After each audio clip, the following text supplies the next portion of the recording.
What sets Unforgiven apart, and why is it considered one of the best westerns ever made? By the end of this video, you'll know the answer. Released in 1992 and directed by Clint Eastwood, this film turned the Western genre on its head, offering a more nuanced and gritty portrayal of violence, morality, and redemption. It was the last great Western. Nothing released since has even come close to topping it.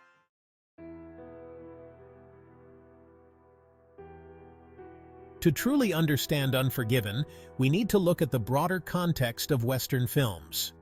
By the early 90s, the Western genre was largely considered a thing of the past. It had its heyday during the 50s and 60s, with stars like John Wayne and Clint Eastwood leading the charge. However, by the time Eastwood decided to direct Unforgiven, Westerns were no longer as popular as they once were. Audiences had moved on to other genres, and the Western was seen as outdated.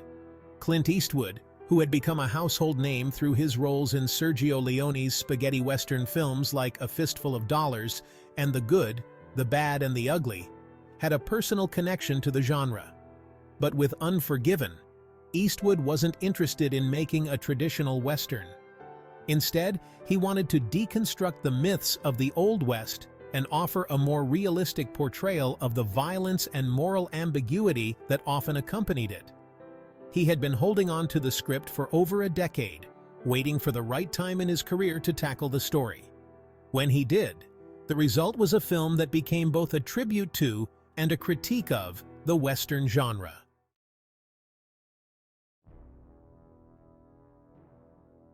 The story of Unforgiven revolves around William Money, a once legendary outlaw and killer who has left his violent past behind to live a quiet life as a farmer.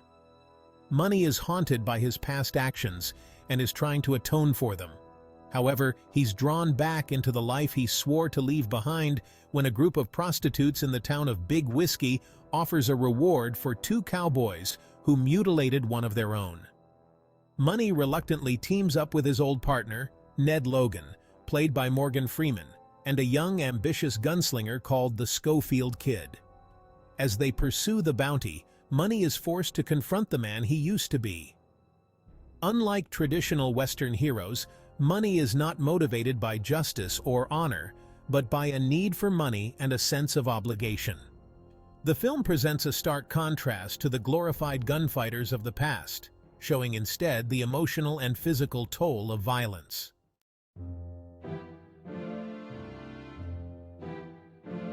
One of the most striking elements of Unforgiven is its complex characters. Clint Eastwood's William Money is a far cry from the confident, morally righteous cowboys of old. He's older, slower, and deeply troubled by his violent past. His journey is not about seeking justice, but about survival and necessity. Money's character blurs the lines between hero and villain, as he grapples with his inner demons and the consequences of his previous life. On the other side, we have Gene Hackman's portrayal of Little Bill Daggett, the town's sadistic sheriff. Little Bill is a fascinating antagonist because, in many ways, he views himself as the embodiment of law and order.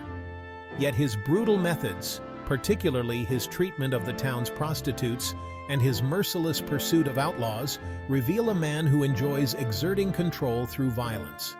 He's not the typical black-hatted villain, but a character who, in his own mind, believes he's doing what's right, though his methods are as cruel as any outlaw. Then there's the Schofield Kid, a young man who idolizes the life of a gunslinger but is quickly disillusioned when he sees the real consequences of violence. He represents the naive romanticism of the Old West that many young men of the time believed in, a stark contrast to the grim reality that Money and Logan know all too well.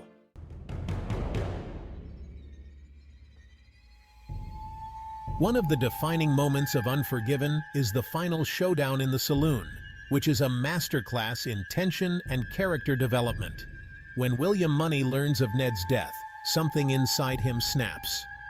The once reformed killer reverts to his old ways, and we witness the brutal return of the outlaw. Money walks into the saloon, confronting Little Bill and his deputies in a cold, calculated manner. The scene is not like the flashy gunfights of traditional westerns. There's no honor or glory in this standoff, just raw, brutal violence. After killing Little Bill, Money utters the chilling line, "Deserves got nothing to do with it." This moment encapsulates the film's central theme, that in the world of Unforgiven, justice is arbitrary, and violence is often senseless. The showdown is both exhilarating and deeply unsettling. It's a reminder that violence doesn't solve anything, and that even the good guys are capable of terrible things.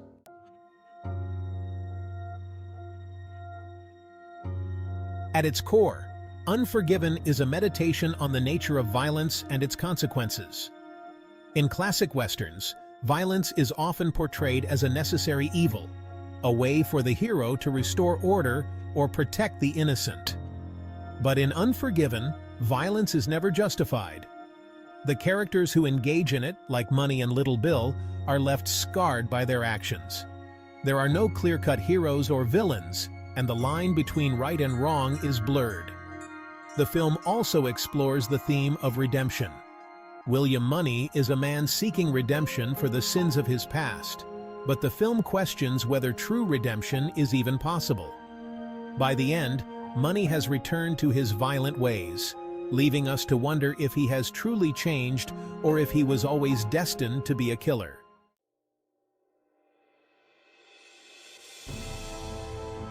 By the time Unforgiven was released, Clint Eastwood had already become synonymous with the Western genre. His portrayal of the man with no name in Sergio Leone's spaghetti westerns had solidified his place as one of the genre's most iconic figures. But Unforgiven took Eastwood's legacy to another level. This film was not just another Western. It was a re-examination of everything the genre had stood for. In Unforgiven, Eastwood played a character that was a far cry from the heroic gunslinger.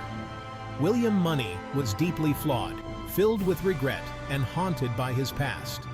This subversion of the traditional Western hero, combined with the film's darker themes of violence and redemption, helped to redefine what a Western could be. The film brought a sense of realism, complexity, and moral ambiguity that had rarely been explored in the genre. Gone were the clean-cut heroes and simple narratives of good versus evil. In their place was a world where violence had consequences, and heroes were haunted by their actions. Eastwood's direction of Unforgiven also demonstrated his mastery of the genre.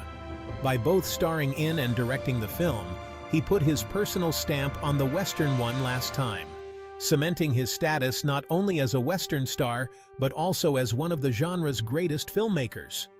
With Unforgiven, Clint Eastwood redefined the Western for a new generation and solidified his place as a true Western legend.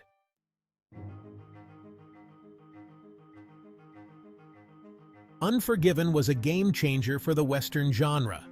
Not only did it win 4 Academy Awards, including Best Picture and Best Director for Clint Eastwood, but it also showed that the Western wasn't dead. It just needed to evolve. The film's gritty realism, moral complexity, and deconstruction of the traditional Western hero breathed new life into the genre. It paved the way for other modern Westerns like Deadwood and the Assassination of Jesse James by the coward Robert Ford, which similarly challenged the myths of the Old West. For Clint Eastwood, Unforgiven was the perfect capstone to a career defined by Westerns. It allowed him to revisit the genre that made him famous while simultaneously critiquing it. As a result, Unforgiven remains not just one of the greatest Westerns ever made, but one of the greatest films of all time.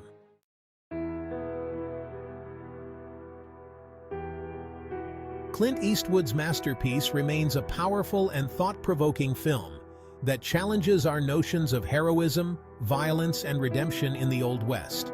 And just like that, William Money rides off into the night, leaving us to reflect on the blurred lines between justice and vengeance. If you're a fan of Clint Eastwood's unforgettable performances, you won't want to miss the story behind his rise in the Man with No Name trilogy. Check it out right here. And don't forget to subscribe for more Western legends.